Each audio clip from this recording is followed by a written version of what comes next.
Welcome to the Copilot Connection.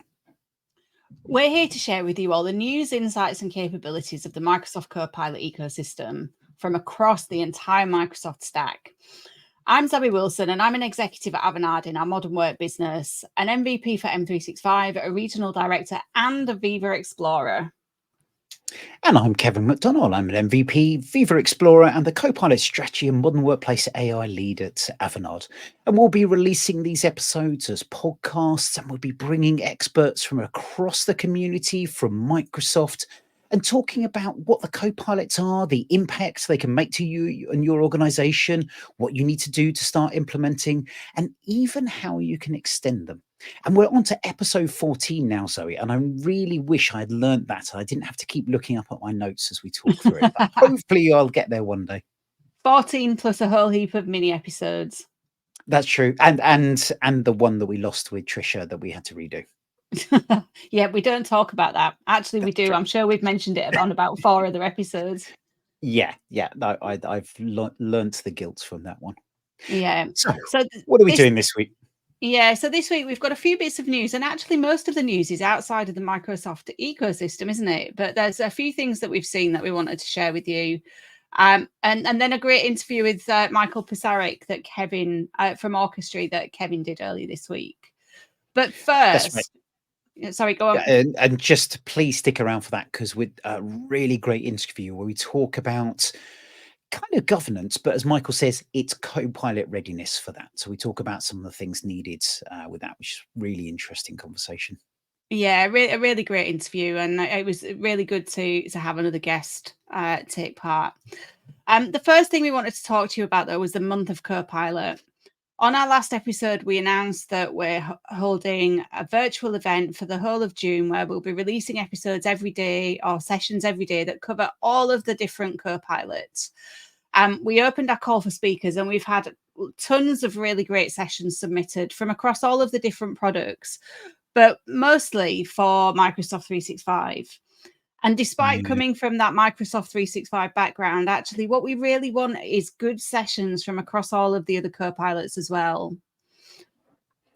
Yeah, and we want to see that breadth. We'd love to see some demos and people talking about the other Copilots. It was lovely having Rue on in the last episode talking about Copilot for security, but kind of talking about what you need to do to prepare for Copilots, how you get that adoption out there, how you measure success across the different Copilots, the differences, types of Copilot. So with Copilot and Power Platform, it's kind of just there. GitHub Copilot is just kind of there. Let's hear some stories about that. Love to hear anyone who's looking at things like Copilot for finance, Copilot for service, Copilot for sales. Slight hint there, Trisha Sinclair, of who we can get along and hear from those different things. So please, if you're in that space, we would love to hear from you. If you're not, don't let it hold you back. We still want to hear from you. Get that submission in, but we want to encourage people from the other areas as well. Yeah, 100%. So the call for speakers closes at the end of this month, and we're about to follow Donna Sarka's example and start volunteering people. So please get your sessions in. Like Kevin said, we'd really love to hear from you, and I'm sure everybody else will do as well. But we're going to hunt you down and find you if we know you're working with Copilot. Absolutely. But if we don't hear from people and we want to get a range of different voices and different people talking, actually this fits quite nicely with our first news article.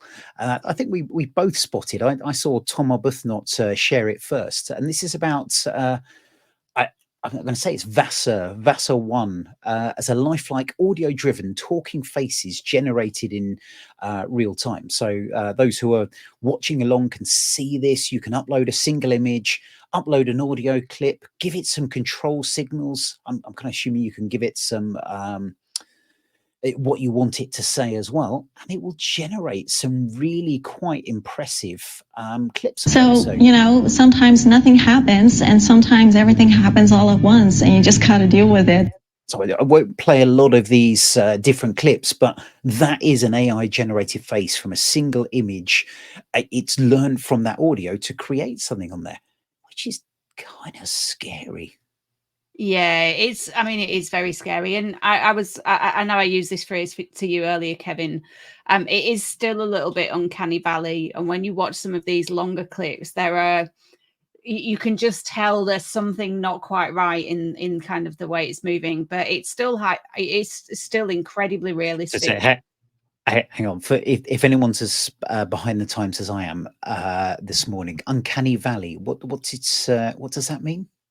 So I'm just finding the Wikipedia definition that I actually sent to you this morning. So the uncanny valley is a common unsettling feeling that people experience when androids or humanoid robots and audio-visual simulations closely resemble humans in many respects, but aren't quite convincingly realistic. So it's something like this where it's hyper realistic, but you can just sense that there's something that's a little bit off still. Yeah, absolutely. And I think, you know, for people who've played computer games, some of those computer games have been a bit like that, but they haven't really been based on real people, and not with this ease of creating from a single image, a single bit of audio as well. So, although Yeah. think about it, it'd be amazing for computer games that you could mock up a face and have it generate something from there would be really powerful. Yeah, So, and I was Zoe, just thinking, I was literally just thinking the same thing. It would be awesome for computer games. So, Zoe, have you downloaded and tried this out yet? Unfortunately not. So this has been published by Microsoft Research, and if you just scroll down to the bottom of the page, Kevin, for those who are watching, at the bottom of this page, we'll put the link in the show notes.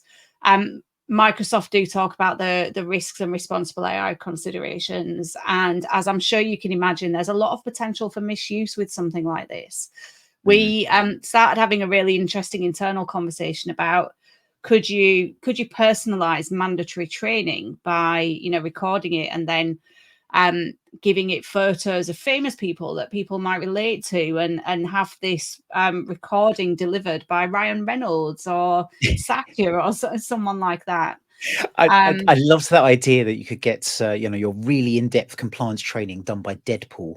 You know, that would be classic. Whether it would have that own personality too, I don't know. Yeah. So and of course that introduces all kinds of like copyright and you know, personal identity infringement and stuff like that. Yeah, it's just so there's a lot of potential for misuse.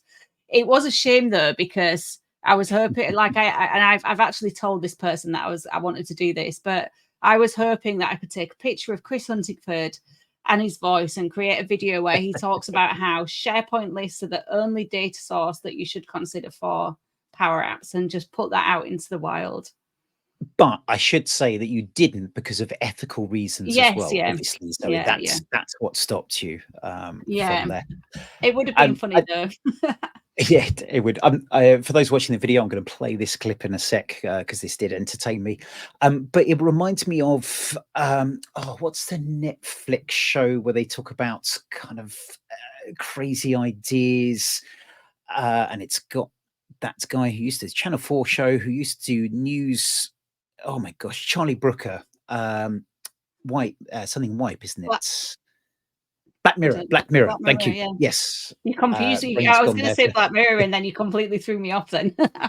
Wipe was his old show. But Black Mirror, and there was one, I think it was the last series at the beginning, where they kind of had someone whose life was suddenly on TV, and they basically completed it all from there. And they said, oh, it's okay, you signed up when you signed up for the latest Netflix details, then you agreed to have this happen, and things like that. And it's that kind of ethical things, and I love Black Mirror for exploring those. And this is almost, the reality is not that far behind what's happening with there, which is terrifying.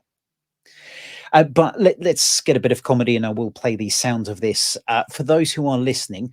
If you could imagine the Mona Lisa singing this, and that's what the video is. Yo, I'm a paparazzi. I don't play no Yahtzee. I go pop, pop, pop, pop, pop, pop like my camera's up your crotch. See, I tell the truth from what I see and sell it to correct. Now, I do notice it talks there about the camera up a certain area. I'm hoping that we're still keeping in the clean podcast section for Apple.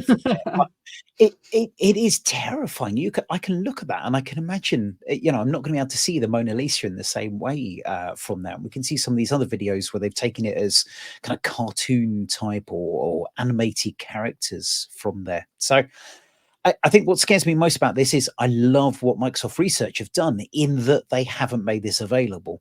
But the reality is there's going to be others who have put this out there. We've seen Joe Biden videos, Donald Trump. We've got various elections coming up. There is going to be so much misinformation that happens about this. So I hope that people like Twitter and Meta are keeping up to date with this. Yeah, I mean, it's a real and present concern, isn't it? Yeah, it is. Yeah, absolutely. From there. Yeah. Okay. So moving on then. In other AI related news, for all of you Drama Llamas who have got lots of WhatsApp chats, Meta have announced Llama 3, and there's a new Meta AI bot for WhatsApp. Now, unfortunately, it's only available in limited countries. So let me find the list of countries. So we've got, I think, the United States. I think it was the US, Canada, and a lot of African countries, which was just very interesting. And I know that WhatsApp's a very popular tool there. So whether that's kind of driven the usage, should I say this? I'm going to go there. Whether there's some belief that there's less kind of control over what can be put out there, I don't know. It was a very interesting set of countries that not many people had expected. And I'm going to be honest, there was a little bit of the British ego that went, we were always first, why don't we get the toys first to play with? So that was yeah. So US, Australia, New Zealand, a lot of countries in Africa. You've got Pakistan, Jamaica, Canada. And I don't know what the data protection rules are like in all of those countries. I would have thought Canada might have had stricter rules. That's true, actually. Yeah, even New Zealand as well, I thought would control. So yeah, maybe I'm completely off there, and it's more about the usage and the availability of people using it. So intriguing. So it was actually added into a group that we were in this morning, wasn't it, Kevin? The Meta AI bot. Yeah. And my instant question was, what happens with our data? If you're adding this into a chat, does that mean that everything in that chat from that point onwards is fair game? So you were being one of those Drama Llamas in that group straight away, weren't you? Yeah. I was, and I know it's probably an unrealistic concern considering that WhatsApp is owned by Meta anyway. And if they need to get in the chats, for security reasons or anything like that, they will do. But at the same time, if I'm having like off the book conversations on WhatsApp, I've got a lot of group chats where I wouldn't want anybody to see those conversations. And then people just randomly start adding AI bots into it. And I know a lot. But WhatsApp's talked a lot about being encrypted, and this has been the whole conversation around the UK government, the Scottish government having to release that, and they're having to go to the individuals and get their own backups because it's not available. So it's always felt like a safe place for things like that. And suddenly, if people are dropping bots in there, as you say, is it still a safe place? Because that bot just appeared there, and someone kind of mentioned it from the US, and what was it? They were comparing the Meta AI and Copilot, wasn't it? Was it with the description? So a few things there. Yeah, and I know for those of you who like us who are in lots of big group chats, there's often a joke about needing a Copilot for WhatsApp to help you catch up if you're in a meeting and you miss like 300 messages. We did a little bit of digging and found that actually it will only apparently the Meta AI will only record messages where you mention it, and you can only do that if you're in one of those countries where it's been deployed. So that would mean then that the rest of the conversation it hopefully can't see. And what that means is that actually it's basically a Copilot in WhatsApp. It's a Copilot that's there for you to ask questions, and it will go off to other sources rather than a Copilot for WhatsApp, which will help me catch up to date with 300 messages that I've missed. So I'm kind of suddenly connecting things back. So this has no capability to go back and review that set of messages. No, no. So what it says, because I had a different experience on the desktop app to what I did on the mobile, and I scrolled back up through the chat on the desktop app and could see that at the point where the bot was added, it says that Meta AI will only have access. Yeah, only messages that mention at Meta AI are sent to Meta. Meta can't read any of the messages in this chat. Some may be inaccurate or inappropriate. Click to learn more. Okay, let me click that. And I think from what I'm showing on the screen that basically you've kind of got a way of the same way as you ask Copilot a question, you can do that within a chat group. So, I guess what worries me is occasionally in chat groups, people say things that aren't true. So what this could do is answer that question. Whether that's correct or not, gosh, this could only raise more debates and things on there. I do notice there's also that ability to AI generate an image. I really hope they've got the ethical boundaries on that, because there's going to be some fairly rude images based on many WhatsApp chat. None of mine, mine are never like that. But there could be some interesting things if that doesn't have the right bit within there. Yeah, I mean, personally, even having read it and seeing the statement that it's only looking at the chats where it's mentioned, I still don't really feel like Meta or Facebook is a company that I have a lot of trust in, and I still don't really feel that having their AI bots in my group chats where there are lots of highly inappropriate conversations and jokes that are made, and even I think again, anything that happens, maybe UK government that could be talked about as well. Yeah. I'm still not convinced. I believe someone else was checking, and it doesn't use the latest version of Llama that was announced, does it? It's still using the one that's live, not the newest one. So I think so. Yeah. And the other one that you saw, it was this link that you can remove details, but only from a chat. So it wasn't entirely, it seemed to be that when you have asked it questions, obviously it's going to train the next version with that as well, but you can reset that, but you can't remove your data. There was also something in here, and we'll put this link in the show notes, how you can download information about you from chat with AI.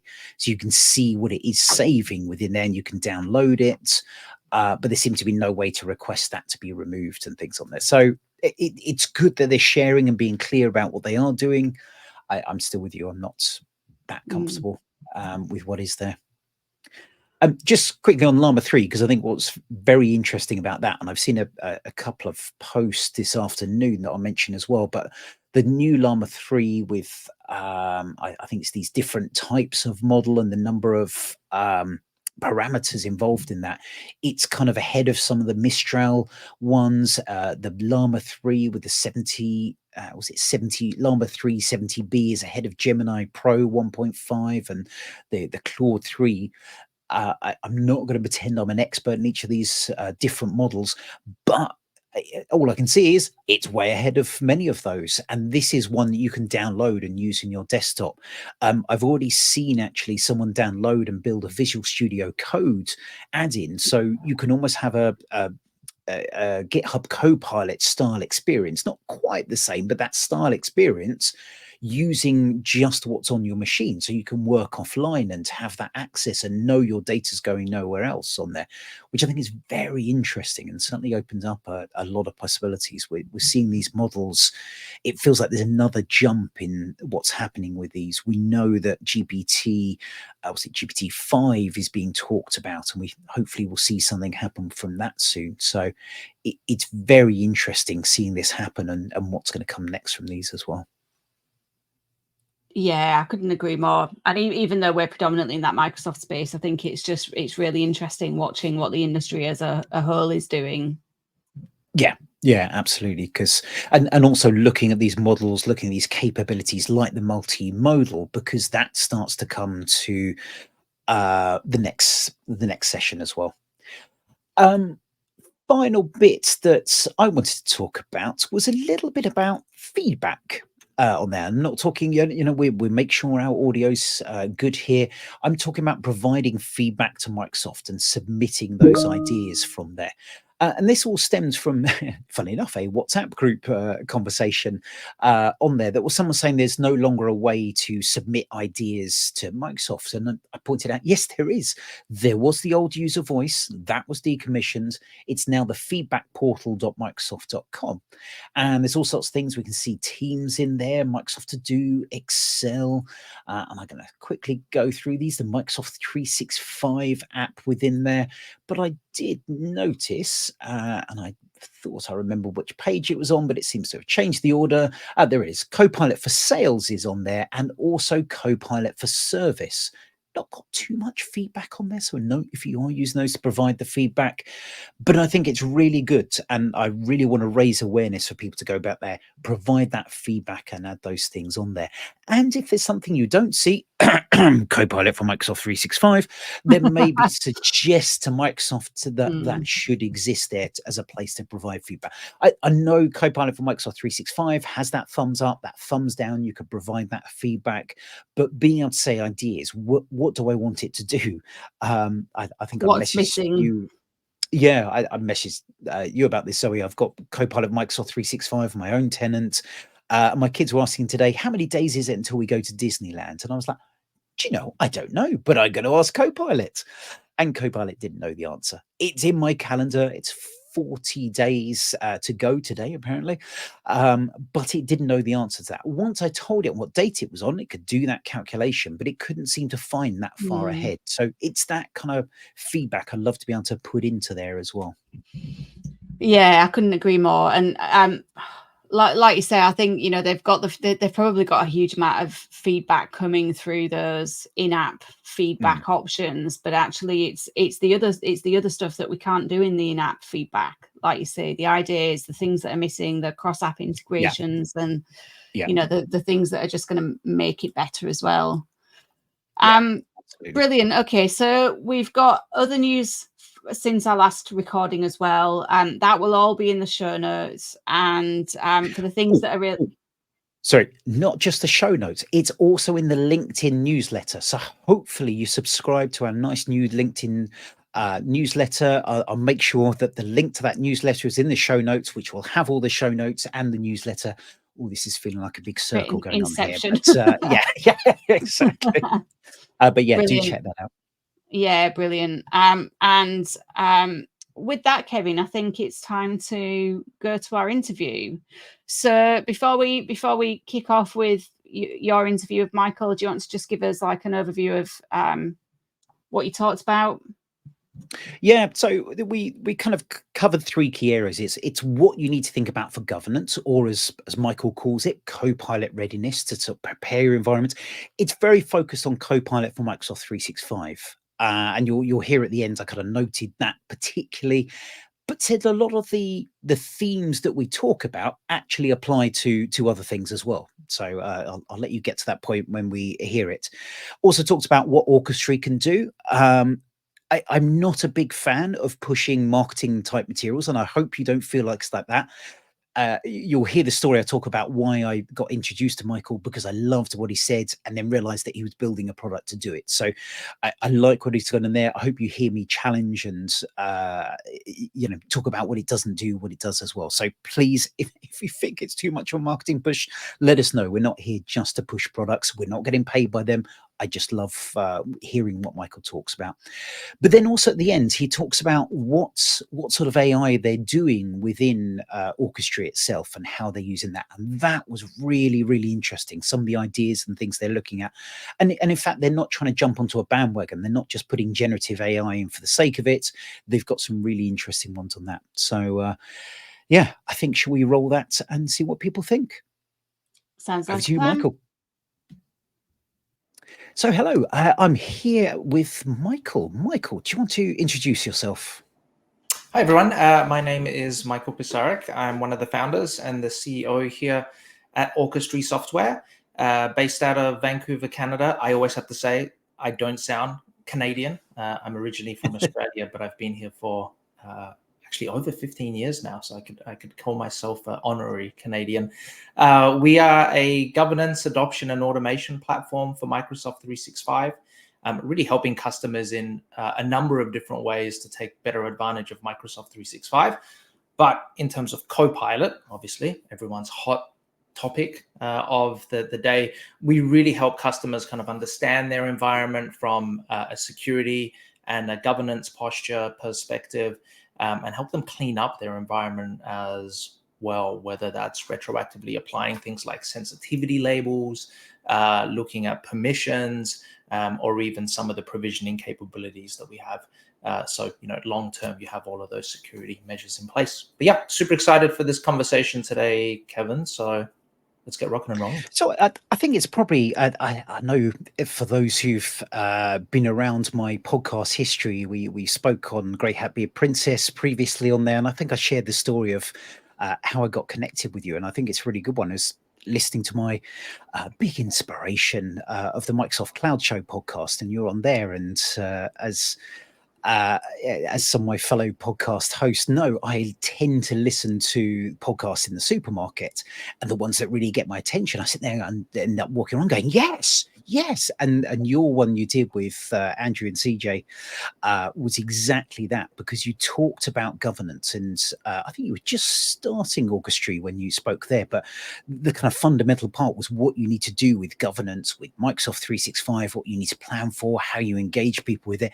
And then you just subtly dropped in the end, oh, by the way, I'm starting a company which is going to help with this. And I was like, oh, I mean, speak to this man. This is amazing. I love this. And so been following your journey with Orchestry since then, which is, gosh, probably 4 or 5 years ago now. I think that's not that long. wise, I think time has sped up with everything. No, it was almost about three years ago. Funny enough now. Oh, So okay. CJ is one of our early stage investors in Orchestry, and we're doing a webinar with Andrew Connell next week.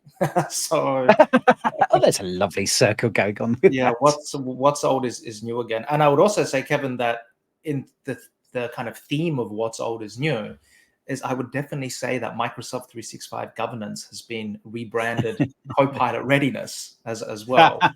That's true. Bit more of a sexier name now, and definitely much more, I think, appealing to organizations. But yeah, no, it's been a fun journey. I mean, the last 3 years have seen obviously significant changes within the Microsoft 365 ecosystem.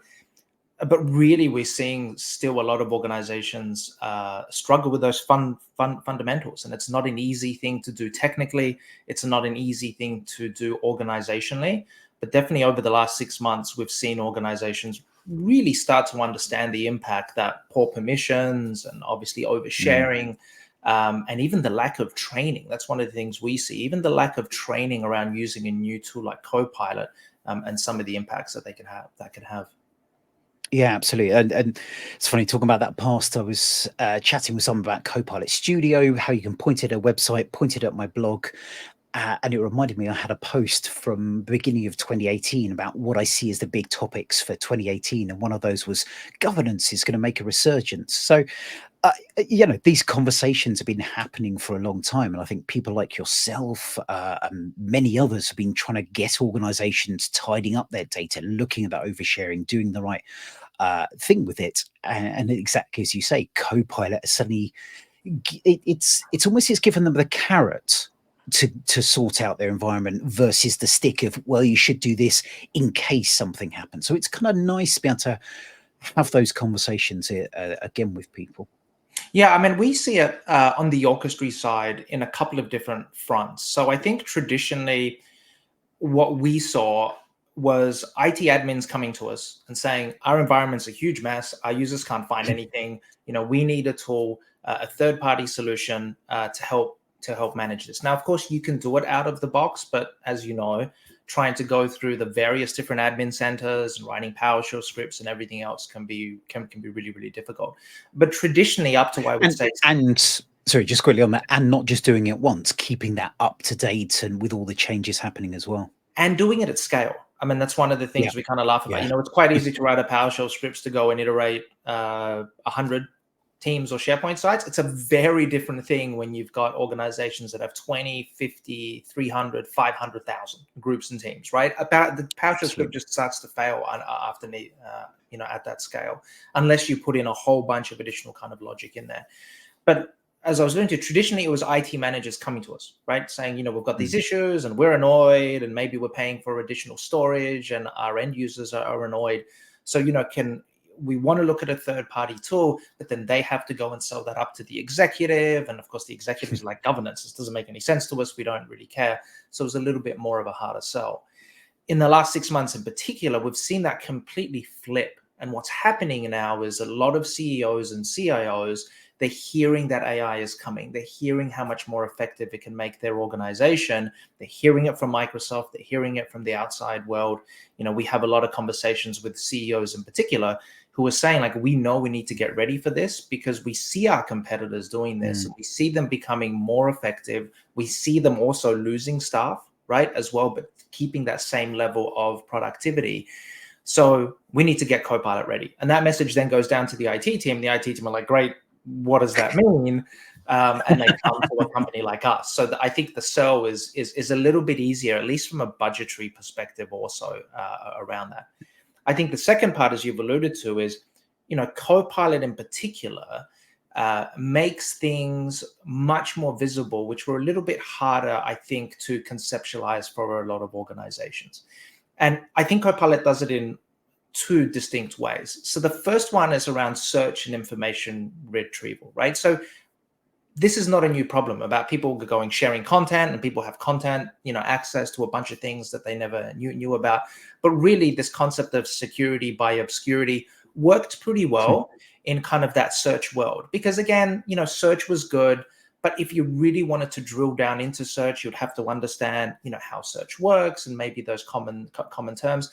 And it wasn't really as smart as something like, Copilot for Microsoft 365 is, where it's not only searching for the keywords that you enter in, but it's smart enough to know those relationships with a graph. So it knows that salary could be linked to something like a pay stub, for instance, and return that information. So it's much easier now to find information that you didn't necessarily know that you have access to. So of course, the typical thing is, go ahead, Kevin. And I was going to say, but it also surfaces that chunk of information. So before, you may have searched for a phrase and it would show you that document, but not necessarily the bit of document that was relevant. Now it can pull that bit out. So you're kind of highlighting that tiny element, which could be the important bit, which could be salary, could be someone's name, etc., etc. Correct. I mean, that semantic index, the whole magic of this is it understands those connections between salary and pay stub and who's working on that. So again, it can make those connections much quicker and provide you with a better set of results, whether you have access or not. So again, at the moment, it's much easier to be able to find things that you didn't necessarily know that you have access to. So I think that's one of the things. The second thing that we're seeing a lot is around Copilot hallucination, right? Particularly from a generative point of view, where someone is going in and they're saying, and we've seen this with a number of different customers, where someone from, let's say, Singapore goes in and wants to create a HR document or a document relating to the benefits related to Singapore, for instance. And that HR person not only has content relevant to them, but maybe they have a shared policy from someone within another region, within Germany or the US, for example. And then Copilot knows what you're looking for, it knows you have access to, but it generates something based off those documents, which is a completely different set of laws and rules and regulations, as opposed to something within Singapore. So again, you get this hallucination happening. And again, we see that a lot with our customers, and it's nothing to do with Copilot. It's simply to do with the fact that, users have overshared content and they have access to content, that they don't know that they necessarily do. But again, Copilot is using all of that information. And again, it makes mistakes. It's not perfect, obviously, but it can also be really difficult. Like if you get this beautifully generated document for you, a lot of people now are like, great, this information must be correct. And if you notice Have a down the quick bottom, look. Yeah, that seems about right. Yeah. Yeah, and if you notice down the bottom, everywhere within Microsoft 365, it always says, right, make sure that you review this kind of generated content for you. So I think that's why we're seeing this huge interest around, obviously, Copilot Readiness, but words that we never really heard before in the Microsoft Lexion have become really, really popular. Oversharing is a huge one, right? For instance, where we talk about overshared content, but really that's content or people having access to things that they shouldn't. And of course, if you've ever worked with SharePoint or Microsoft Teams, that's pretty easy to do, particularly because the default options are so open, right? And lots of organizations don't lock that down from the very beginning. Yeah, absolutely. And I mean, it's something I see a lot is obviously as a client-based organization, we work with a lot of projects where we'll be talking about policies and talking about how you should do things. And when I try and look about how we do things in our organization, I get an awful lot of content of how we recommend other people, which is obviously exactly how we stick to what we do ourselves with them. But occasionally there's slight nuances that come up from others, and it's having that understanding between the two.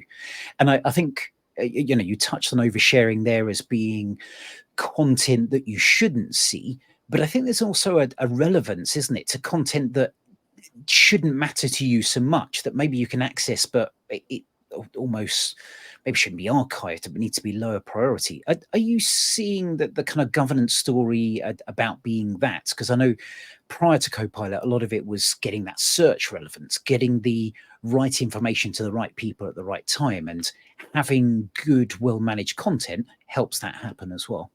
Yeah, I think across the board, I would say that people are terrible at managing their content in Microsoft 365. I mean, I'm sure you see that as well. Now, it could be a byproduct that they only come to us because they have challenges, and maybe there's thousands of customers that manage their content really, really well. I would hazard as a guess that's probably not the case.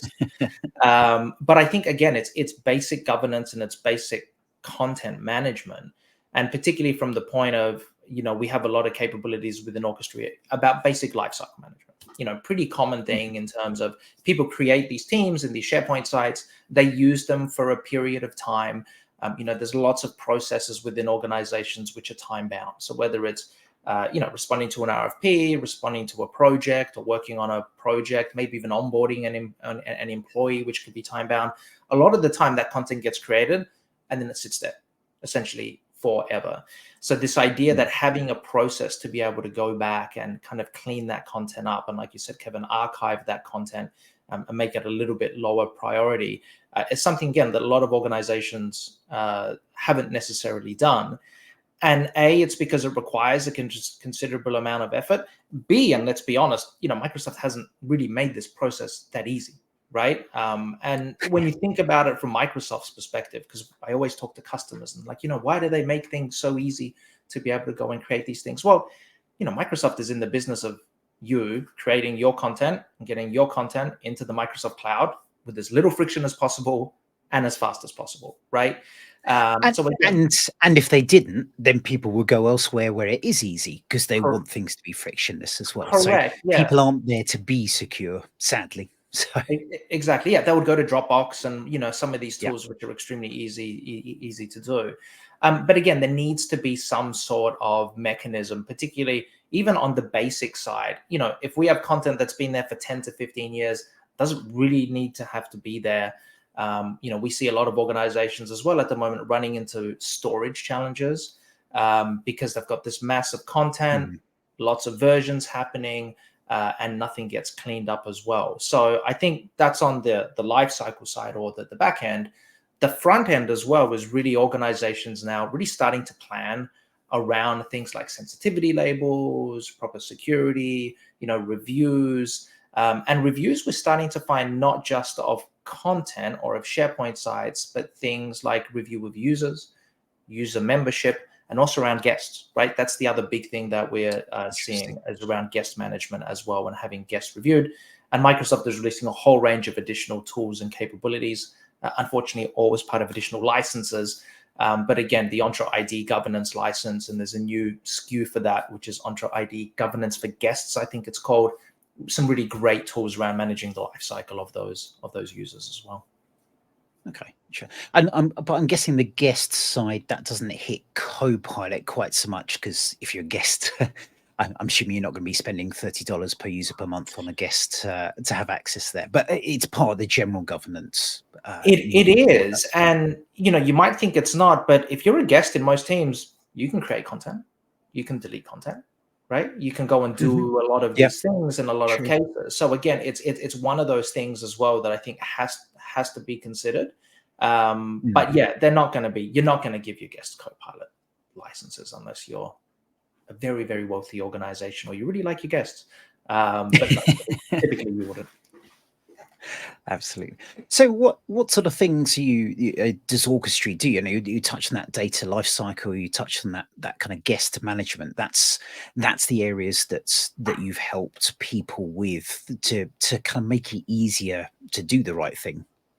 Yeah, so I think the first thing is really helping people understand their content that they have holistically, not just for the amount of content that they have. So we've got some really nice features in terms of understanding the inactivity and how old the content is, how many documents are within SharePoint sites and groups and everything else, and also around permissions. So there's lots of stuff coming to Orchestry fairly soon around being able to see what's overshared, where permissions are broken and everything else through there. So with most organizations, their starting point for Copilot readiness is, well, firstly, we've got a whole bunch of content that we have within the organization. Now, do we really want Copilot to consider organization that's obviously redundant, outdated, or trivial as part of its processing? Now, probably not. And as you know, most organizations have got this kind of whole bunch of old crap, right, that never kind of cleaned up. It's kind of sitting there and taking up storage. So, but it's also the definition of what old and trivial is, because something could be 30 years old and still be absolutely relevant. There's some great albums out there from 30 years ago, for example. But the problem is that people don't spend the time to kind of look at that, and they go, I'm not sure, we better keep it just in case. Exactly. As well. So it's getting that behavior as well, isn't it? Correct. Yeah. And again, the way that we do it with Orchestry is lots of capabilities, for instance, to start a process that you can go and ask, let's say, your workspace owners of Teams and SharePoint sites, you've got this content, it hasn't been touched, or this team hasn't had any action for 6 months, a year, 5 years, for instance. There's 37 documents in here. None of them have been accessed for years. Do you want to still keep this content or not? And again, in a lot of organizations, we're seeing a whole range of purging of content, just deleting that content also. But the other thing is, a lot of organizations, just deleting stuff just doesn't make any sense. I mean, we know we want that. So a lot of organizations as well use Orchestry from an archiving perspective, and we do some really neat things. For instance, you can archive a document, but remove all of the previous versions, so you can save on a ton of storage that way. So I think the first step is really understanding that environment, what you have, permissions, and kind of everything else at that kind of broad level. So I would say the container level there, Kevin. The next thing is really around oversharing, and that's. Sorry, Michael. Just coming back to archiving, because I love some of the things. I'm such an Orchestry fanboy, which I am. On there, I think that the kind of definition of what people think about archiving, as you say, there's a certain amount of storage, but there's also just removing the permissions and stopping most people seeing that content as well. It's kind of putting it to an area where it's an archive, or even just maybe you've got read access but not write access, and having that, taking that active decision about what level you want to do, either as an owner of that data, as an organization. What is it? Is it because you're being driven by storage costs? Is it because you want to tidy up your data? Is it because you want to keep that information but make sure no one changes it? It's encouraging organizations to have the think about their different types of content and what they want to be able to do with that as well, and making that decision. It's not just throwing it from one pile to another. I'm looking at my office going, I'm being a bit of a hypocrite talking about that as well. But it is making that active decision about what you want to do and being tidy with it, really. And honestly, Kevin, I think you've seen this. The worst way that you can get users to archive content is if you only give them two decisions: keep it or delete it, because then no one deletes anything, right? It just, people are not going to.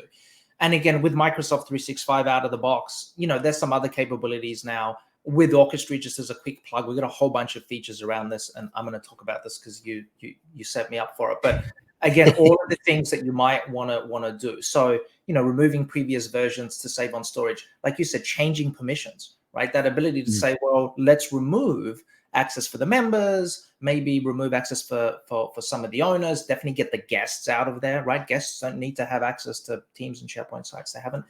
But the biggest thing, and it's kind of funny because we had this functionality in there already, we had the option within Orchestry where if you archive the SharePoint site, you could remove it from search.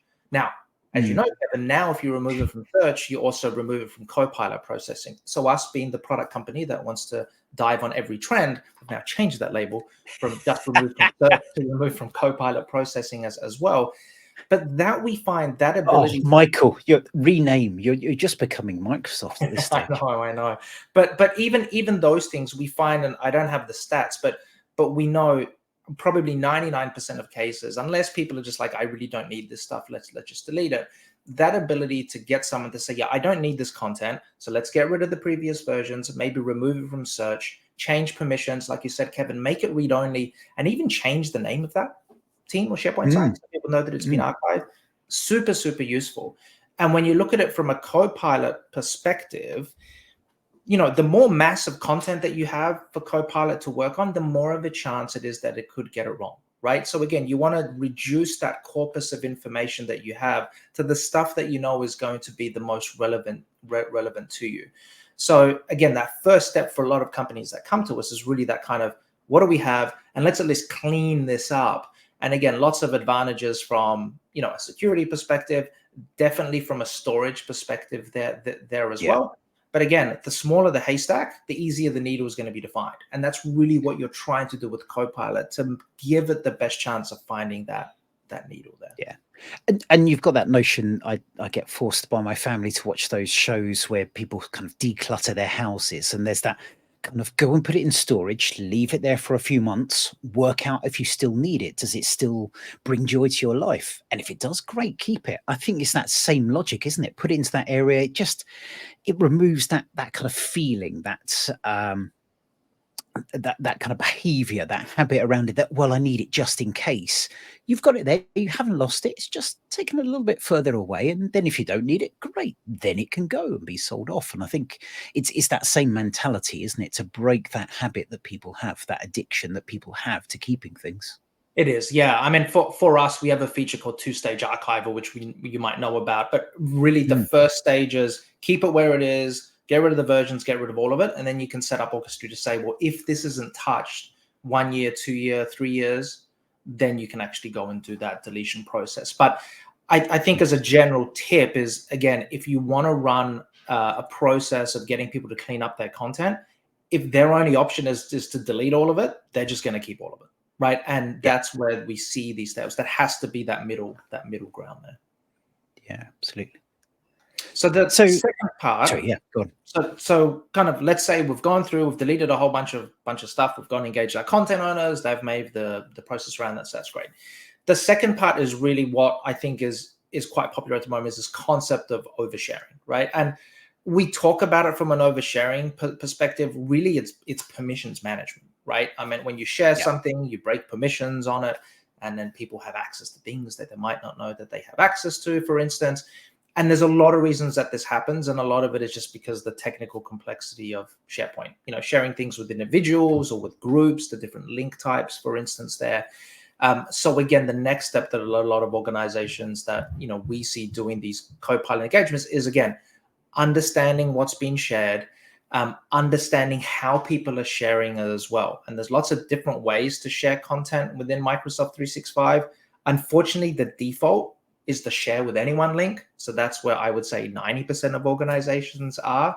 And the problem with that shared with anyone link is, again, it's not the best way to share. You're not sharing it with an individual, you're sharing it with anyone. So conceptually, if anyone gets access to that link, they'll be able to have access to that content.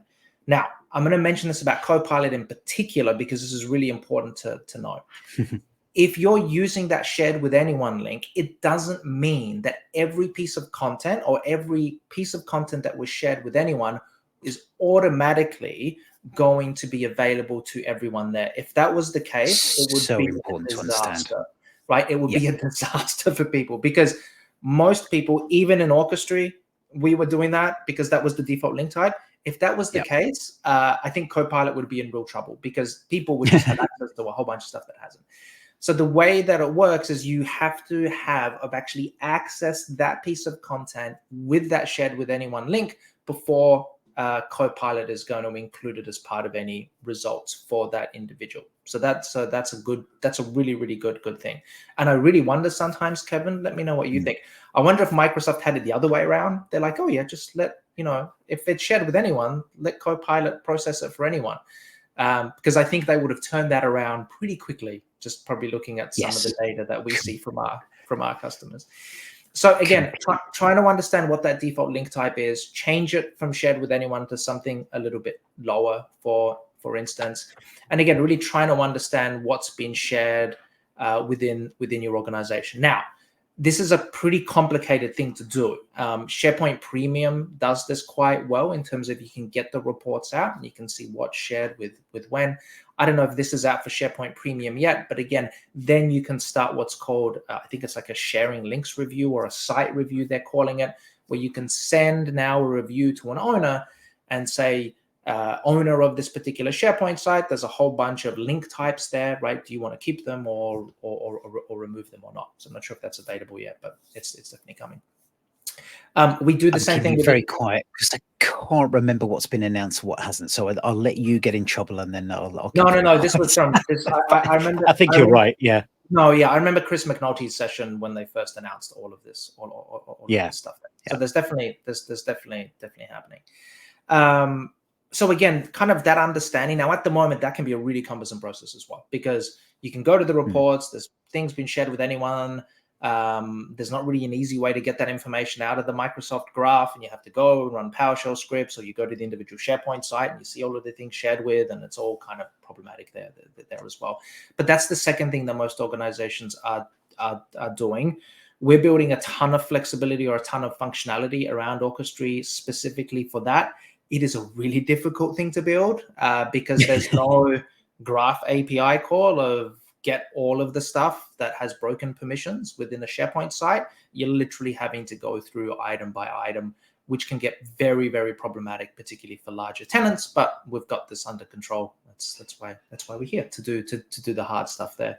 But that's the other thing that we find is really understanding those kind of shared with anyone, those broken links, permissions. And again, when we speak to customers, usually they're like, oh my God, why do we have this as the default link type? Let's change it and put it a level down, whether it's sharing people within an organization or share with individuals, for example. So that's the second thing we find. And then the third thing is this kind of retroactive. Sorry, just quickly going back a sec, because you brought up SharePoint Premium on there, and I think that's a lot of people's initial one is, let's go with Microsoft. Microsoft does something, let's do what they do. And certainly for me, one of the challenges that I've seen with SharePoint Premium, love it as a tool, so much capability, but it has that limit of 10,000 sites. Is that something, you've talked a lot about scale on there, presumably that's something that Orchestry, and I hate this. I hate being the marketing person because I'm pushing there, but I know that's something that we've talked about before, that you've looked at scale as well. Yeah. I mean, we definitely go over 10,000. I would say the vast majority of our customers have more than 10,000 sites. And really, Kevin, Microsoft will change that. I mean, it doesn't make any sense to limit it. I would say one thing, and this is going to sound really odd, and I might get in trouble for it, but it is what it is. Probably the best favor that Microsoft have given third-party vendors like us is with the introduction of something like SharePoint Premium. Because I think previously, the general assumption was, as long as you get to E5, you don't need anything else. You don't need all these third-party products. You don't need all this nonsense. We're going to be able to do it yourself. But you've noticed over the last 6 months, there's a lot of these add-on premium products, right, that have come out. Everything from SharePoint Premium. There's a Planner Premium now. God forbid, who would have thought there would have been a Planner a premium? And there's all these additional license SKUs as well there. So I think Microsoft has really started to admit that, there's a great set of fantastic core capabilities that M365 provides with E3 or E5, but you need some of these additional licenses to manage some of these pieces. So for us and for every product vendor there as well, whether you're on the intranet side or on the governance side or on the security side, it's really how we can leverage what Microsoft provides us and kind of build additional capabilities on top of that as well. But I think SharePoint Premium is a great option. With us, what we're trying to do with Orchestry is build more of a cohesive set of capabilities. So you might not have to buy SharePoint Premium and Entra ID and Teams Premium just for the collaboration reporting. Maybe you can look at a tool like Orchestry or some of the many others to be able to get those capabilities. And that's another reason I love speaking to you, because all the things you're saying here are good ideas on how you do governance. Correct. You don't have to. About what Orchestry does. You don't have to do this if you want to go and write your own PowerShell script. And trust me, I have to look at oversharing and see how quickly that runs. You can definitely bring these things and take these ideas and look at them yourselves on there, and then come back and chat to other people once you kind of go, oh goodness, this is horrible. Yes, and a lot of customers that come to us, to be honest with you, it's organizations where someone has tried to do something that in theory seems really, really easy. And it's like, this is just a nightmare, right? Whether it's provisioning, whether it's lifecycle management, whether it's just kind of using the graph. Just using the graph. Yeah, it can be a lot of fun. So let's go about the third thing, because I think this is another one which is really, really interesting. So let's say we've gone through the process of reducing all of our redundant, outdated, and trivial content. So we've cleaned that up. Then we've started to understand the security landscape through shared links and everything else. The third thing that most organizations are doing now is applying security at the container level or even at the document level, but mostly at the container level through sensitivity labels. And sensitivity labels have, become, I would say, Kevin, you probably agree with me, the thing or the way to manage access to content at that container level from a security perspective for Copilot, right? Lots of improvements in sensitivity labels. You hear Microsoft talking about them all of the time. Most of our customers, they've hardly ever used them or they thought about using them. But now it's a process of understanding what sensitivity labels can do, and they get to a bunch around, managing permissions around guests and default sharing and rights management and a whole bunch of good stuff there. And then again, going back and typically retroactively applying those sensitivity labels, at least at a container-based level, right? But even at that kind of lower level, being able to kind of tag a document, say there's something secret in here, top secret, highly confidential, and having that come through to Copilot, because you get the icon that makes clear that this information may be confidential. It just helps the individual make a decision about what they're doing with that data, plus that ability to actually restrict it from Copilot if you set specific tags within your labels to sort of say, if it's tagged with this, I don't want Copilot touching that, which is great. Gives people a lot of control as well. Correct. Yeah. And again, there's lots of great capabilities in Microsoft 365 around the application of sensitivity labels now as well, particularly in the E5 license. So in the E5 license, you're going to get that ability to set a default sensitivity label for a document library. So if someone goes in and someone adds a document there, you can have that default sensitivity label set through there as well. So again, lots of work around that in order to, let's go back and apply the sensitivity labels, at least at the site level, like you said, Kevin, at the document level as well, super, super useful. But most of our customers do it at the site level first and then do it at the document level later. And then also apply that to a provisioning process, because I think the concept of Copilot Readiness is not a one and done thing, right? It's not a project. It really is a program or a strategy that you have to adopt. So again, it's okay, we're cleaning all of this stuff up. And of course, it never happens because things keep changing and people keep creating stuff. So particularly from a provisioning perspective as well, it's making sure that you have that plan in place. And for a lot of organizations, they start off with provisioning because they know that the cleanup is going to take so long. They're like, listen, at least we can come up with a provisioning strategy that if someone requests a team or a SharePoint site, there is a sensitivity label applied that's going to, if it's marking something like top secret, for instance, and you're using something like SharePoint Premium, maybe you can use that restricted site access feature, which again only locks down the sharing to people. The in that. restricted site search, you mean, or No. There's another thing in SharePoint Premium. It's actually really, really powerful. It's the ability that you can tag a SharePoint site and you can't share that content outside of anyone within that group. that's right. So again, as Kevin mentioned, if you've got stuff that's top secret, create a label, add that feature on it when it's only on SharePoint Premium. But again, that's going to give you the best idea. And then, like you mentioned as well, Kevin, you can even do things like, choose to remove that whole site from Copilot processing whatsoever.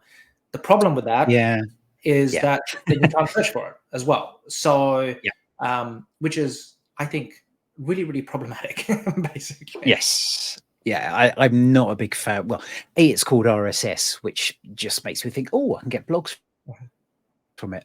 So that confuses me for a start. But I don't like it that it's the same attitude that we had of let's just turn off Delve. Let's stop people doing it because it looks like a problem. Let's not sort out the underlying issue. Let's just turn it off. And so if you are going to use that restricted search, at least have a plan of how you're going to tidy things up so you can disable that again later. Yeah, it's very bizarre for me. I agree. And you can only have a maximum of 100 sites. Like, who chooses 100? Yeah. And then what happens if you got 50,000 sites? Like, 100 is not that many. No, but I think it might be a minimal viable product maybe for now. Microsoft's new way is release this stuff and we'll make it better and better over time. I'm sure that's going to improve over time. I hope so. Yeah. So the other one I want to talk about is obviously, we're talking about preparing for Copilot to enable that magic that AI and specifically Gen AI brings. But if you're dealing with a lot of these things, I know governance to a lot of people is specific rules, but there must be some vagaries. So are you looking at either AI or generative AI and with for Orchestry to use itself as a kind of tool? We are, and I think we talked about this before. So I don't want to be the type of product company that jumps on every single bandwagon that runs on, right? So everyone's an AI company now all of a sudden. Just like 3 years ago, everyone was a Web3 company, for instance, right? So you're not going to have mesh avatars or anything like that within Orchestry? We're not building a mesh plugin for now. Unfortunately, I think that ship has sailed. But we are. So we definitely are looking at it from the perspective of a couple of things. So generative AI for Orchestry, probably not that useful. I mean, there's applications there in order that someone can just type in and say, I'm looking for all of the guests that haven't logged in the last 60 days and maybe have access to content that's tagged with a particular label.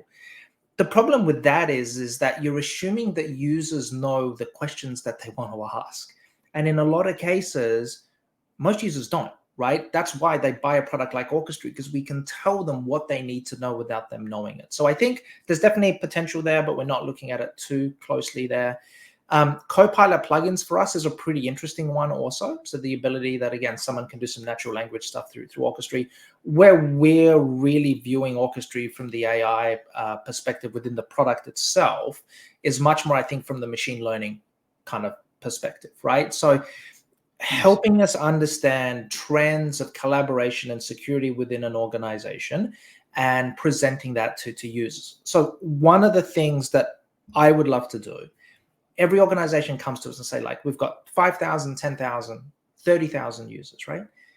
We know that a bunch of these teams and SharePoint sites, they perform really well. People are engaged, they're having conversations there, they're not having conversations in one-to-one chat. People understand versioning. God forbid someone's added some metadata to a document library, right? all of those things. So one of the things we are looking at Orchestry is, can we use some machine learning and some AI to be able to tell you as a customer that these are the teams or the SharePoint sites that perform the best, and these are the commonalities between them.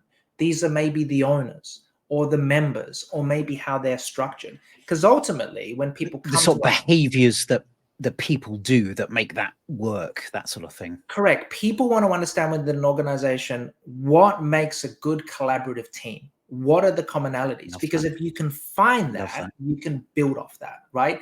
And a lot of it is who's in the team. A lot of it could be maybe how things are named. So again, using AI and some machine learning to try to understand those pieces. That's probably the first thing. The second thing is around templating and business processes also. So Orchestry started off as a provisioning tool. We've moved far past that. But in a lot of organizations, if we can run some AI and some analysis to say, based on the 5, 10, 50, 500,000 teams and SharePoint sites you have, we've identified these 4 main types of templates. You know, you're doing projects, you're doing departments, you're responding to RFPs, and maybe you're doing something else. Well, imagine if by magic we can come back to them and say, here are the 4 main types of templates that you have. Here's the structure that we've seen work the best, and use that as a starting point for other pieces. And then the third one is really around anomaly detection. This to me is the most interesting one, because again, it's, can we look at the patterns that users are doing around collaboration and start to determine anomalies in there? So a really good example is, and I know this is terrible, but I think it's really good from a kind of training perspective. Imagine if we could identify that we have a user, and instead of, let's say, sharing a document with people, they always use that shared with anyone link, right? And they're always using that. And we see a sudden influx of that usage over time. But imagine how great it could be, even from a training perspective, if we can go in and we can say, hey, we've noticed that you're doing this. Here's some training material to help you understand why you shouldn't use the shared with anyone link, that you should use something else as well. So that's anomaly. That nudge, that Correct. nudge side, isn't it? It's kind of trying to encourage behaviors by nudging people towards the right thing, rather than just saying, stop doing this, stop doing this. It's, oh, you might want to try this here. Oh, it's a good idea. Exactly. Yeah. Make it Or easy to do obviously it. it's on the other side, which is more of the security side, where, you know, a really common thing is you might have a guest who comes in and starts deleting a bunch of content, right? And again, in a lot of organizations, you might not know that, or you might have a guest that hasn't logged in for 2 to 3 years. Hang on, Michael. You were saying a minute ago that people should be deleting content, not holding on to it. This sounds perfect. It does, yeah. So, you know, I think again, for us, we want to make sure that we understand the technology fully, and you know, for us, we're definitely investing into AI. But everyone is saying that, and I think people are just talking a whole bunch of nonsense. I mean, we view Orchestry as a tool to get you ready for AI, but for us, I think it's the most interesting part for me as well is, how can we really glean insights into how organizations are using Microsoft 365 and help them understand that better from an adoption and also from a security perspective also. Like, I would love to be able to find out, you know, Kevin, there's always 1 or 2 idiots within an organization. Like, they don't know what they're doing, right? So they're either breaking permissions, or they're creating stuff, or they're adding lists somewhere where they shouldn't. You know, that ability for us to kind of find those people, or maybe find the actions and kind of nudge them in the right path. I think that's a really good example of using machine learning and AI to kind of pull commonalities out, or see anomalies within an organization.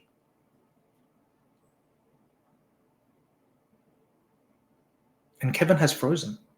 Oh, and Kevin has left. So there we go.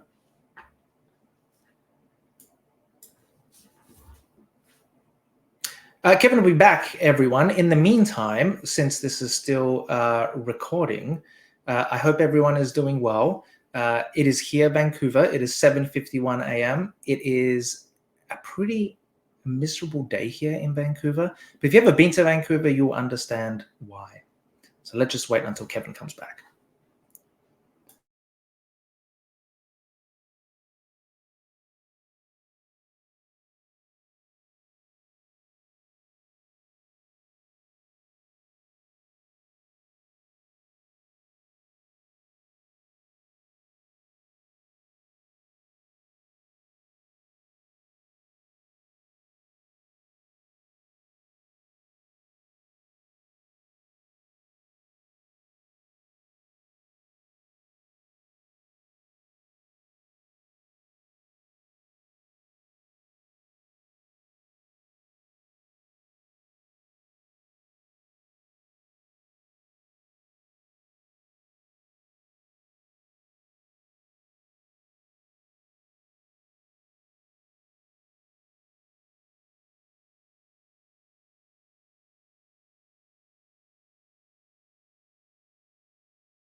All right, everyone, with Kevin's untimely demise here, thank you for joining myself and Kevin for this week's Copilot connection. Sorry. Hopefully you learned something. If you are interested in getting in touch with me or getting in touch with Orchestry, follow me on LinkedIn or follow me on Twitter. But let's all hope that Kevin comes back to life here. Oh, Kevin, you're back. Hello. There you go. I was keeping the audience entertained while you had left. Thank you very much for that. Copilot for sorting out your Wi-Fi and your kids coming home from school would be very, very appreciated right now, I think. So sorry for that. You know, and hopefully this gets into the show. You know what the killer feature of Copilot is, and I'm shocked no one's developed it. It's taking people automatically off mute if they're off mute in a Teams meeting. Like, surely it should be smart enough. Now, I know people are going to say, well, what happens if you're screaming at your kids or you're swearing or you're chewing lunch? That's why we have AI, baby. AI is going to understand your kind of usage patterns and all of that sort of stuff. Yeah, usage patterns, that would be nice. I want to be able to mouth you effing idiots and that sort of thing without it kind of coming off. That would be my nerves around it, and it will probably mute too many other things I said without it realizing. The stats like we the idea though. The stats we really need from Microsoft is not that we're creating 20 petabytes of data a day. It's how many times in all the Teams meetings across the world someone is saying you're on mute. That's the data we need. That. I would love that. And can you see my screen? Yeah. No, that would be good. I think even Cosmos DB doesn't stretch to that scale. That's the problem. But no, I think that would that'd be great. Billions a day, basically, of people saying that. So I hugely appreciate you kind of covering some things there, and I'll go back and make sure that's all made sense and do a little bit of trimming before we put it out. But thank you for that. One thing I would say is a lot of what we talked about, obviously we're focusing on Copilot for Microsoft 365, but a lot of this logic will fit in with the other Copilots, tidying up your environments for Power Platform and looking at the governance there, looking at Dynamics and even SAP, making sure you have the suitable permissions, you're not oversharing within that as well. So a lot of the logic should apply whatever the Copilot is within there. So it's worth thinking about these different things and bringing those into each and every Copilot within it. So security is a great example where generally you'll have people there who have access to everything, but not always. You might want to kind of segregate those different details. In fact, that might be a question for Rue Campbell. I didn't ask about permissions on that, but no, thank you. And I hope that's got people thinking a bit about their governance and their Copilot readiness. And then one more thing. I know we're running out of time here. I think this is the fourth thing, and I really want to emphasize this as well. I think the biggest barrier to Copilot at the moment for organizations is the lack of training that people are giving them. And I can really speak to my example, because I thought with I would put into Copilot, create me a document around best practices for governance, and then that's it. Click a button, and it would come out all right. I mean, it's a great starting point. But understanding how prompt engineering works and putting in now instead of my prompts being a couple of lines, it's like half a paragraph, because you can tell a bit of a story, don't you? You have to, right? So write me a document around Microsoft governance best practices, assuming that I'm who's it for, right? Keep the tone light and conversational instead of formal. Make sure that you cover these points and include a couple of images. That gives you a completely different result. And I think one of the things that I think for users is really there has to be some training around that. We've found that internally, and I'm sure you found that as well. When we're pretty skilled people within Microsoft 365, we have our own Copilot tip channel, and it started off where it used to be one-liners, and now it's these kind of more paragraph of things, which is so much more powerful. So not just show me the tasks that I have outstanding, it's show me the tasks that I have outstanding, grouped by day, focus on the tasks which are high priority, and give me all of the communication details for everyone that I need to contact as part of those tasks. Then you get the magic of what Copilot is. And I think a lot of people don't understand that. So again, from a training perspective, make sure you educate your users on that. And honestly, I don't think there's that much good training around Copilot prompting out there, because it's so new.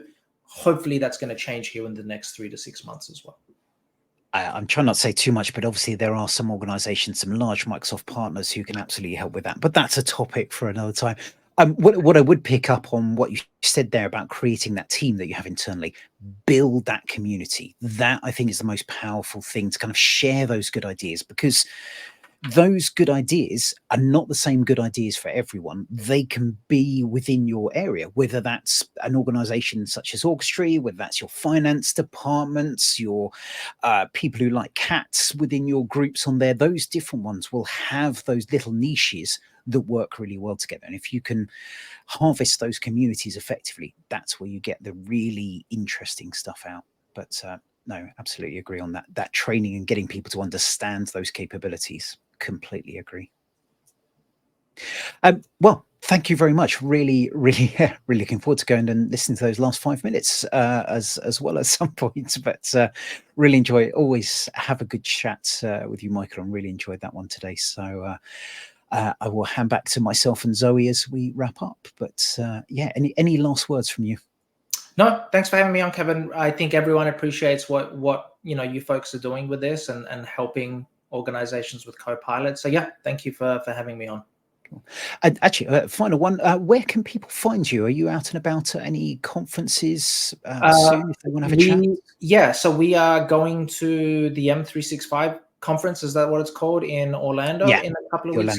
So the Orchestry, or some of the Orchestry team, will be there with a booth. But yeah, if you want to get in touch with me, feel free to get in touch with me either through LinkedIn, Twitter, or just go to the Orchestry website, so orchestry.com. Again, if you're interested in having a look, Kevin knows we've got a bunch of smart people and very, very nice people as well. Absolutely. So just get in touch with us and we'll show you what we have available. Yeah, absolutely. And do get in contact. That's how I met Michael. And I think it shows how much I've enjoyed it as well. So thank you very much, everyone. And Kevin and Zoe, back to you. Thanks, Kevin. That was such a great interview with Michael. Really good to hear about what Orchestry have been doing, what they're seeing with their customers, and how they can help, I guess, as well. Yeah, absolutely. And again, things for people to think about for what they need to do, whether you use Orchestry, whether you go your own route and decide to rewrite some of those scripts. Don't go with other third parties. There's so much work to do there. It's not worth it. But I hope it's got people thinking there as well.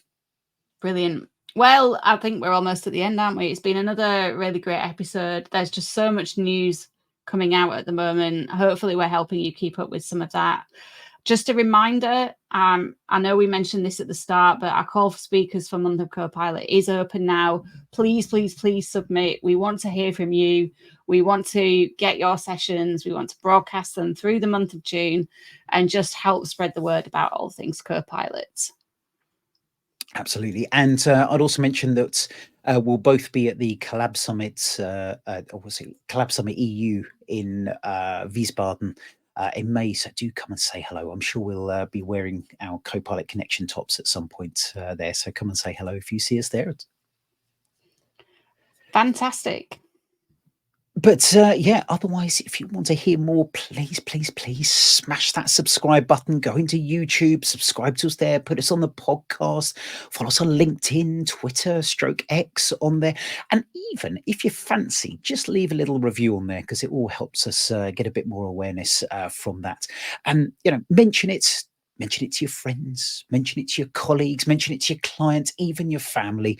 Spread that word and get people talking about Copilot. Thanks very much for listening. Look forward to talking more soon. Thanks a lot. Bye-bye.